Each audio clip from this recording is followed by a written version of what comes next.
Nice offices, by the way. Well done.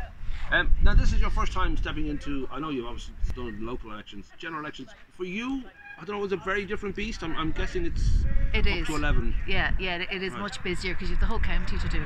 Right. And I suppose I'd be, very well known in Greystones just from the work I've done in Greystones. But outside Greystones, it's a much, it's a much bigger ask, I think.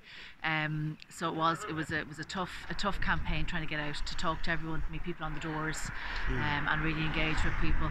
Well, that nature of an election in any country is just the need for exclamation marks and short, sharp fixes, which is impossible really to avoid. And at the same time, everybody kind of knows, it's much more complicated than, get Brexit done or make America great. Yeah. And I think that's the thing. I mean, people are looking for solutions, and I think we've had, a decade now of just a lot of spin, a lot of talking, but not really seeing actions. And we're seeing the impact of that inaction really, and people want change, but they want a positive change and one that's more solutions focused and is based on policies and actual tangible results, which is really what the Social Democrats can offer, and we are offering, and it's just trying to get that message out to people. Once you get talking to people, tell them what you're trying to do, they really it resonates with them, and it's something that they really want to see happen. What tends to happen too, and I think it's certainly the case with Trump and it's certainly the case with Brexit, that it's an anti-government vote really. It's a way of saying I'm tired of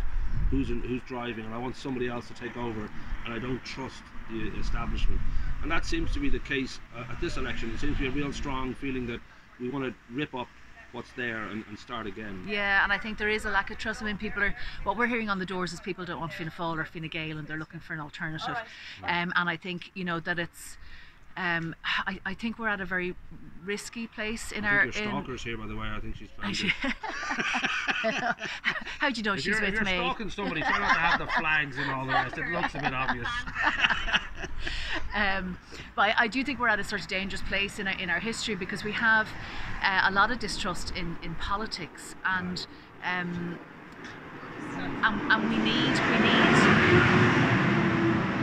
we need for people to trust politics, because we need politics to do what's best for our society, and we can't have a situation where we have a whole lot of people who feel left behind or ignored, because that will just lead to a very unstable future for all of us. And we live at a time where like a multi-billionaire misogynistic racist swine can make the average person think he's talking, but Trump can make people believe that he's speaking for the man. He's part of the kind of opposition to capitalism. And so I don't know, for you two, I certainly heard rumours of it got kind of rough out there on the doorsteps. People were sort of trying to, I suppose, score points by putting opposition down, which I don't know whether that was a shock to you to hear such rumours, or whether it happens in local election too. I don't know. It was news to me that this would be a tactic.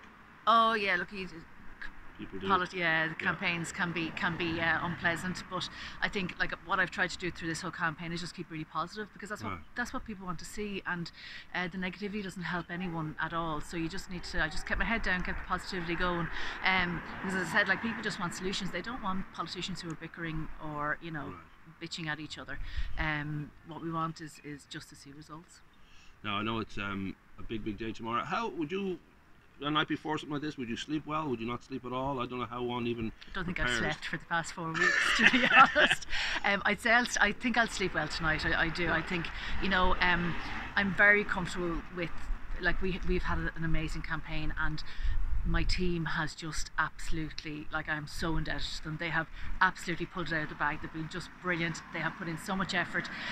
We had a really big crowd out, and so we've done absolutely everything that we possibly could, and I'm very comfortable with what we've done, and look, we'll leave it up to the people. I mean, ultimately people will decide who they want to represent them. Now, if you get into office tomorrow, I'm not sure, how does that affect, I know you're going to help me with planning permission down on the South Beach for the 4. There's a pothole as well, isn't there? Yeah, but also I want to get that planning permission on the South Beach. I just think it'd be beautiful. Just 4 simple houses. That'll still work if you get into office, right? Yeah, but you were asking for 5-story houses. It's. I'm willing to go 4-story if it'll get it through. It's a done deal. Right.